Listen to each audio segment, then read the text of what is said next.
The real mastermind audio series. Episode number 6 spectre के जाल में।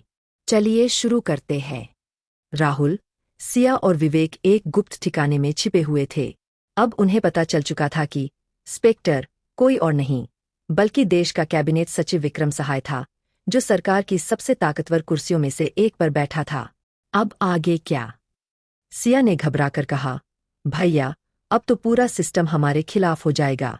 पुलिस, प्रशासन, खुफिया एजेंसियां, सब। राहुल ने गहरी सांस ली। अगर हमने सही तरीके से यह लड़ाई नहीं लड़ी तो हम अगली सुबह नहीं देख पाएंगे। विवेक ने तेजी से लैपटॉप पर टाइप करते हुए कहा, हमें सबूत इकट्ठा करने होंगे, लेकिन बिना ट्रेस छोड़े। मैं स्पेक्टर की फाइनेंशियल ट्रांजैक्शंस को ट्रैक करने की कोशिश कर रहा हूं।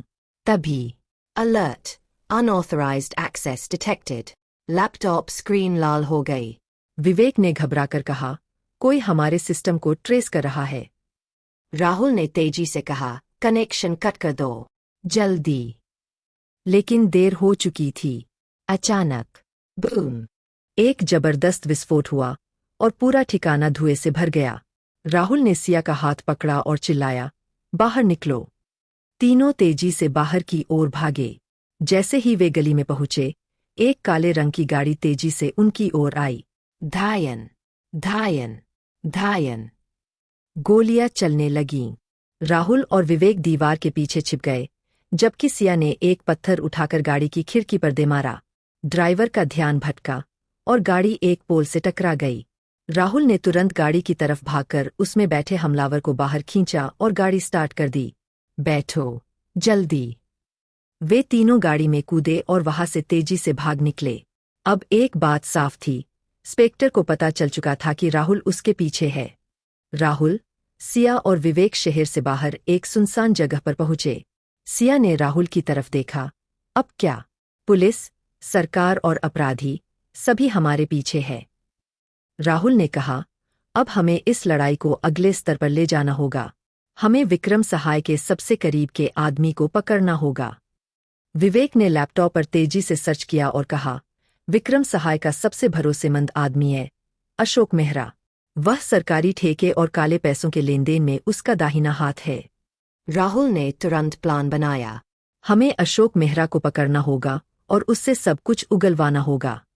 अशोक मेहरा हर रात अपने फार्म हाउस में आता था।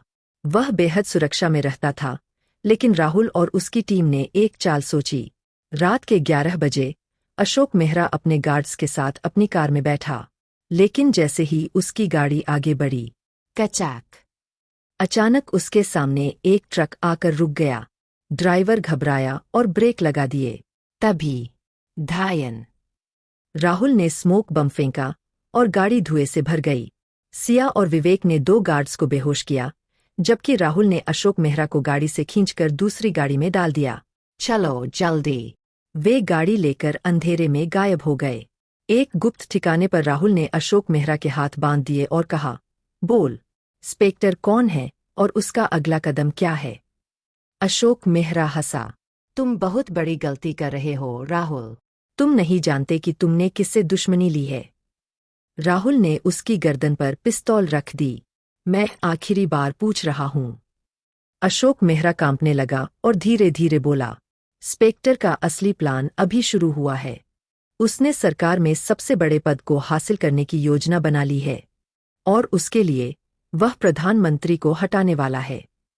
राहुल और सिया दोनों सकते में रह गए। मतलब अगला निशाना खुद प्रधानमंत्री है। अशोक मेहरा ने धीरे से सिर हिलाया। राहुल के चेहरे पर चिंता की लकीरें खिंच गईं। अब यह सिर्फ एक खेल नहीं था, यह देश की सुरक्षा का सवाल बन चुका था।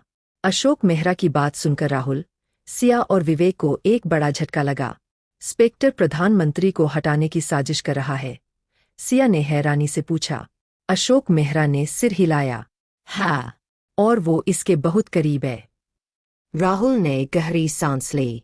हमें तुरंत यह जानकारी सरकार तक पहुंचानी होगी। विवेक ने चिंता से कहा, लेकिन किस पर भरोसा करें? पुलिस, प्रशासन सब स्पेक्टर के अंदर है। तभी अशोक मेहरा फुसफुसाया, एक आदमी है जो अब भी ईमानदार है। राष्ट्रीय सुरक्षा सलाहकार NSA आदित्य राणा। आदित्य राणा देश की सुरक्षा का सबसे अहम अधिकारी था। अगर कोई प्रधानमंत्री तक यह खबर पहुंचा सकता था तो वह वही था।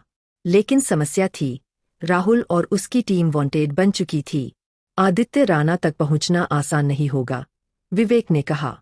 हमें यह साबित करना होगा कि हम दुश्मन नहीं बल्कि देश बचाने की कोशिश कर रहे हैं। राहुल ने फैसला किया, हम उन्हें सीधे कॉल नहीं कर सकते।